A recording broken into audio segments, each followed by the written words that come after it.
নবী ইউনুস আলাইহিস সালাম ওই কঠিন অবস্থার মধ্যেও থাইকা দুনিয়ার কাউকে ডাকেন নাই, যারে ডাকছেন মুসলমান চিল্লা বলেন তিনি কে? ইউনুস তোমার নবী ছিল, মাছেতে গিলিয়া ফেলল। ইউনুস তোমার নবী ছিল, মাছেতে গিলিয়া ফেলল। মাছের পেটে রইলেন নবী, হজম কেন হইলেন না? মাছের পেটে রইলেন নবী, হজম কেন হইলেন না? আল্লাহ তোমার লীলা খেলা কেউ বোঝে কেউ বুঝে না। মাবুদ তোমার লীলা খেলা কেউ বোঝে কেউ বুঝে না।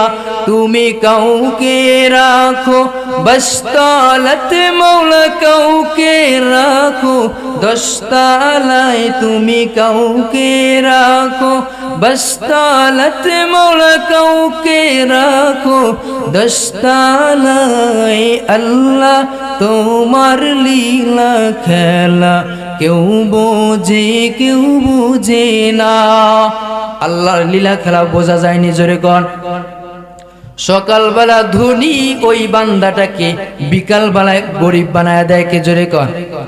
এই জন্য আব্বা জান, যারাই মাহফিলে আসছেন, আপনাদের জন্য এত সুন্দর আয়োজন যারা করেছেন তাদের প্রতি শুকরিয়া। যেই মালিক আজকে এই কোরআনের বাগানে আমাদেরকে এনেছেন, আল্লাহ তাআলা ফেরেশতাদেরকে ডাক দিয়া বললেন, ও আমার ফেরেশতারা তাকায়া দেখো, আমার গোলামেরা মাহফিল শোনার জন্য ময়দানে হাজির হয়ে গেছে। আল্লাহ আপনার এই গোলাম গান বাজনায় যায় নাই, নাফরমানিও করে নাই। আপনার এই বান্দাগুলো আপনার ভয়ে কোরআনের আলোচনা শোনার জন্য ময়দানে হাজির হয়ে গেছে। আল্লাহ বলেন, ও ফেরেশতারা রে, আমার এই বান্দাগুলো যখনই আমি মালিককে স্মরণ করে কোরআনের বাগানে চলে গেছে, ওদের আমলনামায় প্রত্যেকটা কদমের বিনিময় আমি আল্লাহ তাআলা ওদের জিন্দেগীর সগীরা গুনাহগুলো আমি আল্লাহ তাআলা মাফ করে দিলাম। তাহলে মাহফিলে এসে লাভ হয়েছে না লস হয়েছে? জোরে বলেন।